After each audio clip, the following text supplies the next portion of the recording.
दोस्तों आज हम बात करेंगे रासायनिक बलगत की, जो हमारा केमिस्ट्री का चैप्टर नंबर 3 है। चैप्टर नंबर 3 मतलब जो नया सिलेबस आया है उस सिलेबस से चैप्टर नंबर 3 रासायनिक बलगत की ये चैप्टर होगा, चैप्टर नंबर 3, जिसको हम इंग्लिश में बोलते हैं केमिकल काइनेटिक्स। इसके अंदर हम क्या क्या चीज़ें पढ़ेंगे उसकी हम पहले बात कर लेते हैं। इस चैप्टर के अंदर हम पढ़ेंगे रासायनिक बलगत की होती क्या है, और उसके बाद रासायनिक समीकरण क्या होते हैं, फिर रासायनिक समीकरण के प्रकार पढ़ेंगे या रासायनिक अभिक्रिया क्या होती है, और रासायनिक अभिक्रिया के प्रकार पढ़ेंगे, और रासायनिक अभिक्रिया के वेग पढ़ेंगे, और अभिक्रिया के वेग को प्रभावित करने वाले कारकों जैसे सांद्रता, ताप, दाब, ऊष्मा, उसके साथ साथ उत्प्रेरक, कोटि, और उसके साथ साथ उसकी अभिक्रिया की आणविकता, ये सारी चीज़ें उनको प्रभावित करने वाले कारकों के बारे में भी हम अध्ययन करेंगे। और फिर आगे हम पढ़ेंगे अभिक्रिया की कोटि क्या होती है और अभिक्रिया की कोटि कैसे निर्धारित की जाती है। और आज के डेट में हम पढ़ेंगे रासायनिक बलगतिकी क्या है और सांद्रता को कैसे व्यक्त किया जाता है और अभिक्रिया के वेग के बारे में। ठीक है, इन तीनों टॉपिक को हम अच्छे से इसमें कवर करेंगे। सबसे पहले हम बात करते हैं रासायनिक बलगतिकी होती क्या है। ठीक है, तो यहाँ पर जैसे हमारा टॉपिक है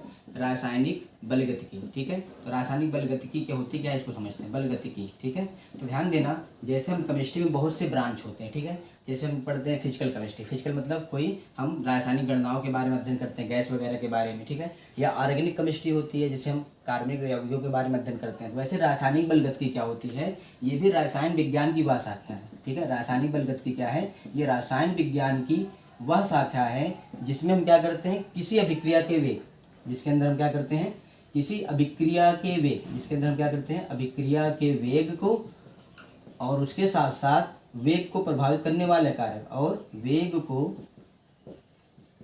प्रभावित करने वाले कारक के बारे में हम अध्ययन करते हैं। ठीक है, इसका मतलब क्या हो, रासायनिक बलगतिकी के अंदर हम क्या करेंगे, हम सबसे पहले अभिक्रिया के वेग के बारे में पढ़ेंगे और उस वेग को प्रभावित करने वाले का मतलब ये वेग कब कब बदलेगा और किन किन चीज़ों से प्रभावित होता है उसके बारे में हम अध्ययन करेंगे। ठीक है, सबसे पहले देखो रासायनिक बलगतिकी क्या होती है। तो रासायनिक बलगतिकी रसायन विज्ञान की वह शाखा है जिसके अंतर्गत हम किसी अभिक्रिया के वेग को तथा उस अभिक्रिया के वेग को प्रभावित करने वाले कारकों के बारे में अध्ययन किया जाता है, वो रासायनिक बलगतिकी कहलाती है। आ रही बात समझ में, मतलब कि अभिक्रिया का वेग, अब अभिक्रिया का वेग क्या होगा आगे हम डिफाइन करेंगे। थोड़ा सा यहाँ समझ लेते हैं अभिक्रिया का वेग मतलब कि कौन सी अभिक्रिया कितने समय में पूर्ण होगी और कब पूर्ण होगी उसके बारे में, और उसके अंदर कोई उत्प्रेरक वगैरह कोई अदर पदार्थ डाल देंगे तो ये अभिक्रिया के वेग में क्या प्रभाव पड़ेगा उसके बारे में अध्ययन करेंगे। ठीक है, तो अभिक्रिया के वेग और वेग को प्रभावित करने वाले कारक के अंदर हम क्या क्या बढ़ते हैं, ध्यान देना। अभिक्रिया के वेग को प्रभावित करने वाले जो कारक आते हैं, सबसे पहले आता है सांद्रता। ठीक है, सबसे पहले आता है यहाँ पर सांद्रता, फिर क्या आता है आपका ताप आता है, फिर क्या होता है ऊष्मा। ठीक है, सांद्रता, ताप, ऊष्मा, उसके साथ साथ क्या आ जाती है यहाँ पर अभिक्रिया की कोटि आ जाती है, और क्या आ जाता है सक्रियण ऊर्जा, और क्या आ जाता है यहाँ पर सक्रियण ऊर्जा। ठीक है, और क्या आ जाता है यहाँ पर सक्रियण ऊर्जा, और उसके साथ साथ क्या आ जाता है सक्रियण ऊर्जा के बाद उत्प्रेरक। ठीक है, ये इतने पदार्थ होते हैं जो अभिक्रिया के वेग को प्रभावित करते हैं। ठीक है, तो फिर से एक बार समझ लेते हैं रासायनिक बलगतिकी क्या होती है। तो रासायनिक बलगतिकी एक ब्रांच है, एक शाखा है किसके, रसायन विज्ञान की, जिसके अंतर्गत हम किसी अभिक्रिया के वेग के बारे में और उस वेग को प्रभावित करने वाले कारक जैसे सांद्रता, ताप, दाब, ऊष्मा, और सांद्रता, ताप और दाब, ऊष्मा और कोटि, सक्रियण ऊर्जा और उत्प्रेरक, इन सभी प्रभावित करने वाले कारकों के बारे में अध्ययन करते हैं जिस ब्रांच में वो हमारी क्या कहलाती है, रासायनिक बलगतिकी कहलाती है। ठीक है, अब रासायनिक बलगतिकी के बारे में हम सबसे पहले बात करेंगे अभिक्रिया के वेग को। सबसे पहले हम बात करेंगे अभिक्रिया के वेग को। ठीक है, अब अभिक्रिया के वेग को जिसे हम बोलते हैं रेट ऑफ रिएक्शन, क्या बोला जाता है इसको, हम रेट ऑफ रिएक्शन। ठीक है, अब रेट ऑफ रिएक्शन को पढ़ने से पहले आपको बहुत सारी चीज़ जान लेनी है। ठीक है, फिर हम रेट ऑफ रिएक्शन की बात करेंगे जिसको हम डिनोट किससे करते हैं, आर से। ठीक है, तो सबसे पहले हम बात करेंगे सांद्रता क्या होता है। ठीक है, सबसे हम पहले बात करेंगे सांद्रता क्या होता है, और उसके बाद सांद्रता के पद क्या होते हैं, फिर सांद्रता के पद, सांद्रता के पद सांद्रता को कैसे व्यक्त करते हैं, उसके बाद करेंगे सांद्रता में परिवर्तन, उसके बाद क्या करेंगे हम सांद्रता में परिवर्तन। अगर हम इतनी चीज जान जाते हैं तो हम अभिक्रिया के वेग को समझ सकते हैं। ठीक है, सबसे पहले यहाँ पर हम बात करते हैं सांद्रता। सांद्रता जैसे आप चैप्टर नंबर 2 में पढ़ लिया, विलयन चैप्टर में, कि सांद्रता क्या होती है कि किसी पदार्थ को दूसरे पदार्थ में कितनी मात्रा मिलाई जाती है। ठीक है, उसी को पदार्थ की मात्रा क्या कहते हैं, सांद्रता कहते हैं। अर्थात विलयन में उपस्थित, या हम बोल देते हैं क्या बोलते हैं, विलयन में उपस्थित, विलयन में उपस्थित विलेय पदार्थ की मात्रा, विलयन में उपस्थित विलेय पदार्थ की मात्रा, विलयन में उपस्थित विलेय पदार्थ की मात्रा, विलयन की क्या कहलाती है हमारी बात, विलयन की सांद्रता कहलाती है। क्या कहलाती है, सांद्रता। ठीक है, ये हो गया बैल सांद्रता, मतलब कि जब किसी विलयन में कोई पदार्थ मिलाते हैं तो वो उस विलयन के कंपेयर में कितना मात्रा में मिला रहे हैं उसे क्या कहलाती है, सांद्रता कहलाती है। ठीक है, यहाँ तक जैसे अभी इसको हम दूसरे तरीके से बोल सकते हैं, क्या बोल सकते हैं कि किसी विलयन में उपस्थित विलेय पदार्थ की मात्रा क्या कहलाती है, विलयन की सांद्रता कहलाती है। अब दूसरा यहाँ पर बात कर ले सांद्रता के पद क्या होते हैं।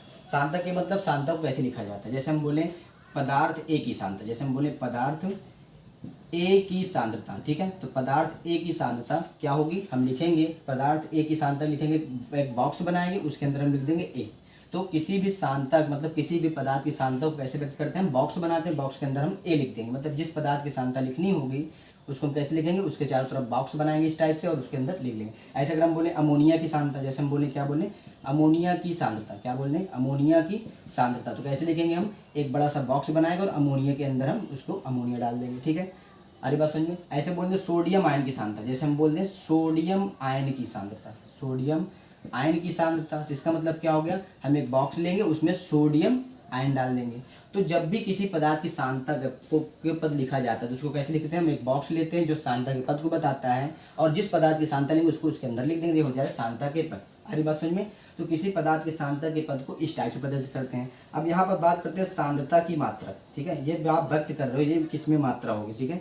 सांद्रता का अगर हम मात्रक की बात करें तो इसको किस में नापते हैं, तो सांद्रता हमेशा आपको ध्यान दो, पहले चैप्टर में आपने पढ़ रखा, दूसरे चैप्टर में कि सांद्रता को आप मोलरता के पदों में नापते हो, मोललता के पदों में नापते हो, मोल प्रभाज के पदों में नापते हो, या मोल प्रति लीटर में भी नापते हो, या ग्राम प्रति लीटर में। भौतिक रासायनिक बहुत से पद जो है सांद्रता के पद हैं जो आप कई पदों में उसकी मात्रा को नापते हो, ठीक है। इसलिए हम सांद्रता की मात्रा को मैक्सिमम किस में नापते हैं, मोल प्रति लीटर में। किस में नापते हैं, मोल प्रति लीटर में। अब जैसे हम जानते हैं मोल प्रति लीटर किसका मात्रक है, ये मोलरता का मात्रक है। इसका मतलब रासायनिक बलगतकी में जो रासायनिक पदार्थ की जो इस भी पदार्थ की सांद्रता होगी उसके पद को हम लिखेंगे इस टाइप से और उसके साथ साथ उसकी मात्रा किसमें लिखेंगे, हम मोल प्रति लीटर अर्थात मोलरता में। आ रही बात समझ में। अब यहाँ पर बात आती है सांद्रता में परिवर्तन, ठीक है। जैसे हम बोले इसकी सांद्रता इतनी थी अब घटकर या बढ़कर इतनी हो गई, तो उसको कैसे निकालते हैं, तो सांद्रता में परिवर्तन को लिखा जाता है। जैसे हम बोल दें, ध्यान देना, तो किसी भी पदार्थ की सांद्रता में परिवर्तन कैसे लिखते हैं, हम लिखेंगे उस पदार्थ को बॉक्स बनाएंगे, उस पदार्थ का नाम लिखेंगे और उसके आगे हम निकाल देंगे डेल्टा,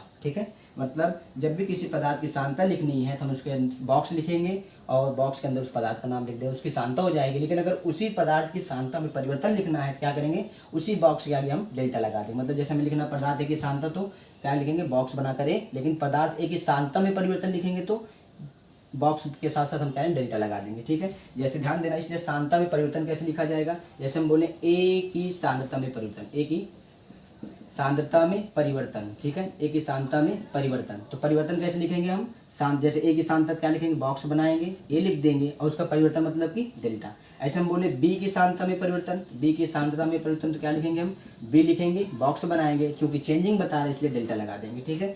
उसके साथ साथ और देखो, जैसे कभी कभी ऐसे दे देता है कि ए की सांद्रता, जैसे कह देता है ए की सांद्रता, ठीक है, 20 मोल प्रति लीटर से घटकर 20 मोल प्रति लीटर से घटकर 15 मोल प्रति लीटर हो जाती है, 15 मोल प्रति लीटर हो जाती है। तो अब बताओ इसकी सांद्रता कैसे लिखेंगे, तो इसकी सांद्रता तो हम अलग लिखेंगे, ये प्रारंभिक सांद्रता होगी, ये अंतिम सांद्रता होगी। लेकिन आपको क्या लिखना है, तो ध्यान देना, तो सांद्रता में परिवर्तन बताइए, तो सांद्रता में परिवर्तन बताइए। तो अब बताओ इसको हम कैसे लिखेंगे, परिवर्तन बताइए। तो क्या करेंगे हम, तो इसलिए ए की सांद्रता प्रारंभिक सांद्रता, ए की सांद्रता अंतिम सांद्रता और परिवर्तन, इसलिए हम क्या लिखेंगे, ए की सांद्रता में परिवर्तन बराबर क्या कर देंगे, प्रारंभिक सांद्रता माइनस अंतिम सांद्रता। प्रारंभिक सांद्रता मान लेते R1 थी और अंतिम सांद्रता क्या हो गई, R2 हो गई। तो इसलिए आपका या A1 थी और अंतिम सांद्रता क्या हो गई, A2 हो गई। तो क्या लिखेंगे, A1 मतलब 20 मोल प्रति लीटर, A2 कितना हो गया, 15 हो गया।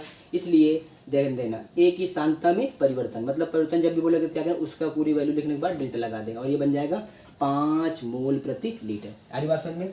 तो ये हुआ सांद्रता क्या होता है और किसी पदार्थ की सांद्रता कैसे लिखी जाती है और उस अगर पदार्थ की अगर सांद्रता में परिवर्तन हो रहा है कैसे हम लिखते हैं, ठीक है। एक क्वेश्चन और लिख लेते हैं, जैसे कि हमें फिर से लिखना हो, बोल दें हम अमोनिया की सांद्रता में परिवर्तन, जैसे हम बोल दें अमोनिया की सांद्रता में परिवर्तन, अमोनिया की सांद्रता में परिवर्तन। तो कैसे लिखेंगे, ध्यान देना, इसको लिखने का तरीका क्या है। तो कैसे लिखेंगे, हम अमोनिया लेंगे, बॉक्स लेंगे, अमोनिया लिख देंगे। अब इसका परिवर्तन लिखना क्या लिखा देंगे हम, डेल्टा, ठीक है। तो इस टाइप से हम किसी अभिक्रिया की सांद्रता, सांद्रता के पद और उसके सांद्रता में परिवर्तन को लिखते हैं, ठीक है। अब हम अच्छे से डिफाइन करते हैं अभिक्रिया का वेग क्या होता है। अगर आप इतनी चीज़ समझ गए तो आपको आगे चीज़ें आसानी से समझ में आएंगी, ठीक है। तो फिर से हम लिखते हैं अभिक्रिया का वेग, ठीक है। तो ध्यान देना, कभी कभी इसको दो तरीके से नाम दिया जाता है। सबसे पहले कह दिया जाता है अभिक्रिया का वेग। तो अब हम बात करते हैं अभिक्रिया का वेग क्या होता है, ठीक है। अभिक्रिया के वेग, ठीक है, या इसी को दूसरे नाम से कह दिया जाता है अभिक्रिया की दर। क्या कह दिया जाता है? अभिक्रिया की दर। तो दोनों का मतलब क्या है? सेम है। दोनों को हम बोलते हैं रेट ऑफ रिएक्शन। क्या बोलते हैं? रेट ऑफ रिएक्शन, ठीक है, रेट ऑफ रिएक्शन, ठीक है। अब समझते हैं। तो अभिक्रिया का वेग और अभिक्रिया की दर दोनों का मतलब क्या है? एक ही है। अब इसको हम डिफाइन करते हैं अभिक्रिया का वेग होता क्या है। ध्यान देना, जैसे हम जानते हैं हमारे पास क्या होता है? अभिकारक होता है। हम जानते हैं कि अगर कोई अभिक्रिया लेते हैं, किसी अभिक्रिया में क्या होता है? एक साइड आपका अभिकारक होता है, एक साइड क्या होता है आपके पास? अभिकारक होता है, और दूसरे साइड क्या होता है? उत्पाद होता है, ठीक है। अभिकारक को बोलते हैं रिएक्टेंट, अभिकारक को बोला जाता है रिएक्टेंट। उत्पाद को बोलते हैं प्रोडक्ट, ठीक है। इसलिए रिएक्टेंट के लिए हम आर यूज कर लेते हैं और प्रोडक्ट के लिए पी यूज कर लेते हैं, ठीक है।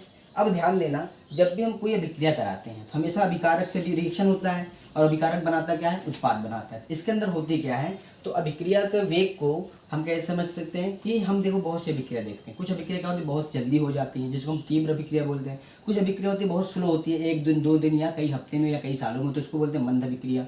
और उसके साथ साथ कई अभिक्रिया एक पद में पूर्ण हो जाती है, इसलिए उसको बोलते हैं एक पदीय अभिक्रिया।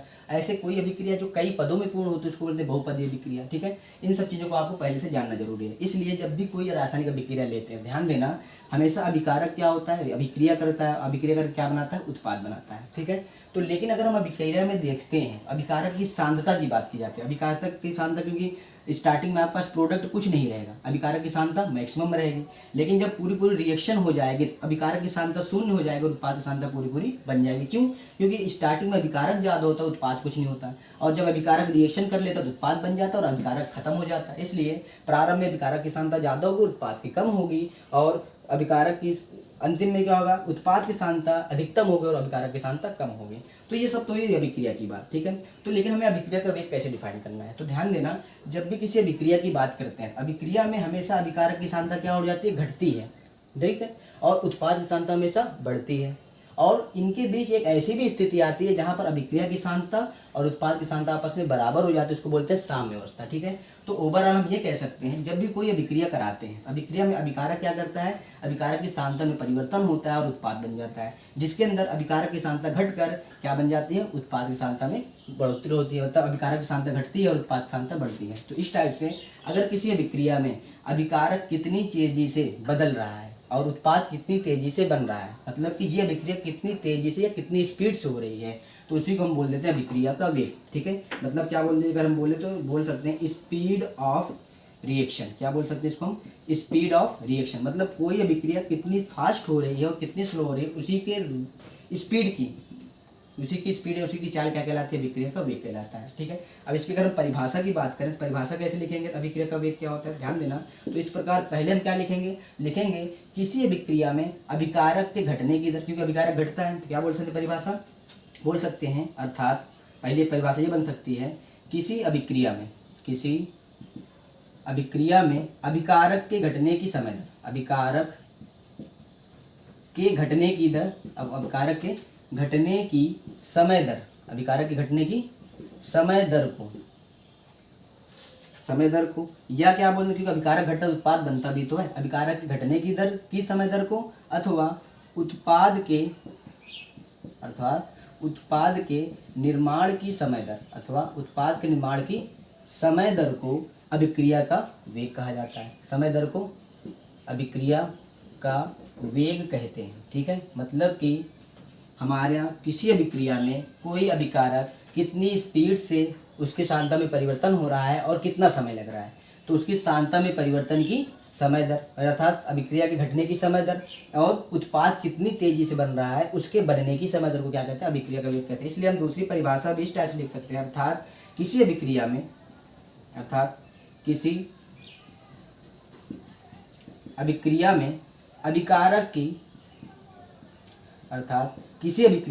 अभिकारक की सांद्रता, यहाँ पे बात आ गई ना, अभिकारक की सांद्रता में परिवर्तन, अभिकारक की सांद्रता में परिवर्तन, अथवा करके क्या बोल सकते हैं? अथवा उत्पाद की सांद्रता में परिवर्तन, अथवा उत्पाद की सांद्रता में परिवर्तन, अभिकारक की सांद्रता में परिवर्तन अथवा उत्पाद की सांद्रता में परिवर्तन की समय दर, परिवर्तन की समय दर को अभिक्रिया का वेग कहते हैं। क्या कहते हैं?